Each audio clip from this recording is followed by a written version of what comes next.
Salut! Bun venit pe canalul nostru de YouTube. Numele meu este Gino, iar astăzi voi prezenta telefonul Samsung Galaxy S9. În fața noastră în acest moment avem varianta Duos a telefonului ce vine pe culoare albastră. Și acestea fiind spuse, haideți să deschidem cutia împreună. În cutie găsim în primul și în primul rând documentația telefonului ce vine într-un plic. Mai departe avem telefonul în sine, telefon ce arată foarte bine, dar la care vom reveni imediat. Îl punem și pe el deoparte. Și acum haideți să vedem ce alte accesorii ne-au inclus cei de la Samsung în cutia telefonului. Avem niște adaptoare, un adaptor de la micro USB la USB tip C, mai avem un adaptor de la USB tip A la USB tip C, încărcătorul ce beneficiază de tehnologia Adaptive Fast Charge și într-un compartiment special se află cablul de încărcare și de transfer date USB tip C, o pereche de căști AKG și, nu în ultimul rând, un set de dopuri de rezervă. Samsung Galaxy S9 este un telefon compact cu un design și un finisaj premium, ce pe partea din spate este acoperit de sticlă curbată. Tot aici avem și camera foto principală cu un senzor de 12 megapixeli și f variabil de la 1.5 la 2.4. Sub cameră se află senzorul pentru amprentă, iar lângă aceasta avem blitzul LED și senzorul pentru monitorizarea ritmului cardiac.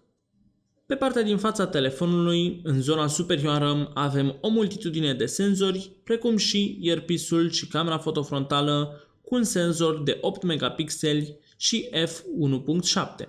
Ecranul măsoară 5,8 inch în diagonală și este un panel Super AMOLED cu o rezoluție de 2960 pe 1440.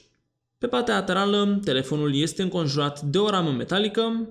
În partea dreaptă avem butonul On-Off, iar în partea stângă se află cele două butoane pentru volum, precum și butonul dedicat asistentului vocal Bixby. În zona superioară avem microfonul secundar pentru anularea zgomotului de fundal, precum și sertarul pentru cartelele SIM, iar în zona inferioară se află portul jack de 3,5 mm pentru conectarea unei perechi de căști.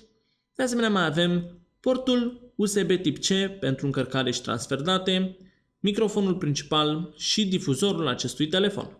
Telefonul rulează sistemul de operare Android 8.0 Oreo și vine la pachet cu interfața personalizată a celor de la Samsung și, nu în ultimul rând, asistentul vocal Bixby inclus, care are și un buton dedicat. În partea superioară avem comenzile rapide împreună cu notificările, iar în partea de jos a ecranului se află butoanele virtuale pentru navigație și butonul Home beneficiază de tehnologia 3D Touch. De asemenea, în testul Synthetic Antutum, telefonul a reușit să scoată un scor excelent de 245.737 de puncte, iar în Geekbench 4, de asemenea avem niște scoruri foarte bune de 3.725 de puncte în testul Single Core și 8.831 de puncte în testul Multicore.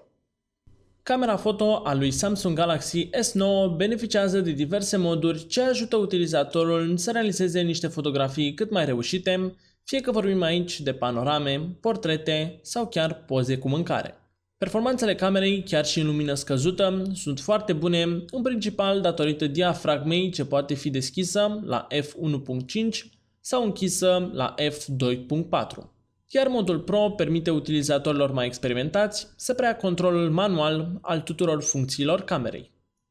Telefonul rulează pe un chipset Exynos 9810 ce vine la pachet cu un procesor octa-core ce urcă în frecvență până la 2,7 GHz. Ca accelerator grafic avem un Mali G72 MP18 și 4 GB memorie RAM. Ca spațiu de stocare, modelul pe care l-am testat noi vine cu o memorie internă de 64 de GB, memorie ce poate fi extinsă prin adăugarea unui card microSD de până la 400 de GB.